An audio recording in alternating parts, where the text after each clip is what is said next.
Aroma cendana dan Orde Baru akankah mencegah telunjuk Jokowi mengarah kepada Prabowo? Wow, gawat dan gawat. Rezim Orde Baru yang dimotori oleh keluarga Cendana sejak lama ingin berkuasa kembali karena di bawah kepemimpinan Jokowi mereka itu menderita sekali.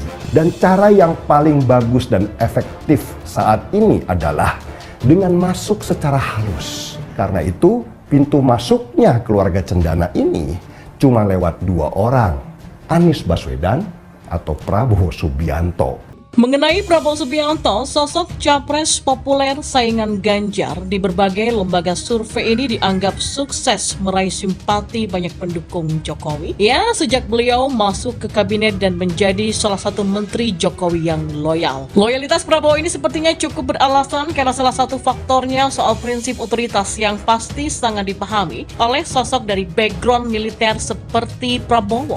Rasa hormat dan kagumnya kepada Jokowi sepertinya juga natural alias nggak dibuat-buat atau hanya buat pencitraan belaka. Tapi justru disinilah letak bahaya yang agaknya tercium oleh Denny Siregar. Ya, tanpa bermaksud menyudutkan atau menjelekkan Prabowo, tetapi Denny Siregar menyerukan agar relawan Jokowi terutama mereka yang dari kalangan non-partai agar jangan melupakan fakta sejarah bahwa Prabowo punya sejarah dan kedekatan dengan keluarga Cendana alias trah mantan Presiden Soeharto. Kita tahu pada pemerintahan Jokowi ini, anak-anak Soeharto dibuat meradang karena hutang-hutang mereka kepada negara sudah ditagih, meskipun sampai hari ini mereka juga masih melawan. Kondisi ini pun memperkecil kemungkinan keluarga Cendana untuk mendukung Ganjar yang dianggap sebagai orangnya PDIP. Sementara PDIP juga tidak mungkin mendukung sosok yang berkaitan erat dengan Orde Baru seperti Prabowo agar dijadikan capres. Paling mentok dengan syarat tertentu, mungkin Prabowo masih bisa diganteng sebagai cawapresnya Ganjar. Tapi orang seambisius Prabowo yang masih akan terus penasaran sebelum menduduki tahta sebagai RI 1. Apa mau sekedar menjadi RI 2? Oh nehi ya. Disinilah kejadian sekaligus pengalaman Jokowi akan menjadi penentunya ketika beliau ikut menentukan arah dinamika politik akan kemana lewat jari telunjuk yang mengarah pada Ganjar atau Prabowo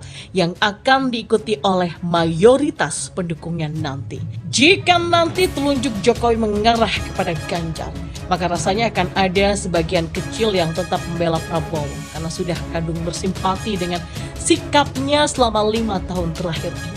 Buktikan saja kalau nggak percaya. Saya nggak berkata bahwa Prabowo tidak berubah atau berbahaya bagi kelangsungan negeri ini ke depan kalau sampai beliau jadi RI 1. Secara pribadi mungkin Prabowo mulai berubah sejak menempel kepada Jokowi.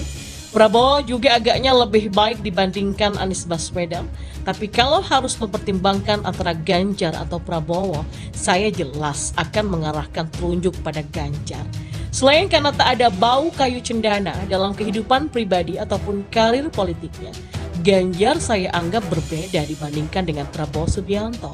Bahkan seandainya Ganjar diposisikan seperti Prabowo pada Pilpres 2014 dan 2019, saya juga sangat yakin kekonyolan yang pernah dilakukan Prabowo Subianto pada masa itu tidak akan pernah dilakukan oleh Ganjar sebagai calon yang tidak menang dalam pemilu versi quick count, tapi malah sujud syukur seolah-olah dia pemenangnya. Kan konyol sekali ya. Lalu bagaimana dengan Jokowi? Tentu saja Jokowi bukan malaikat, dia manusia biasa. Dirinya nggak lepas dari salah satu kekeliruan, tapi Jokowi tidak punya track record yang bermasalah.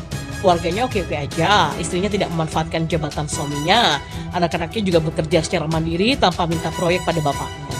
Lalu di mana masalahnya Prabowo sesungguhnya?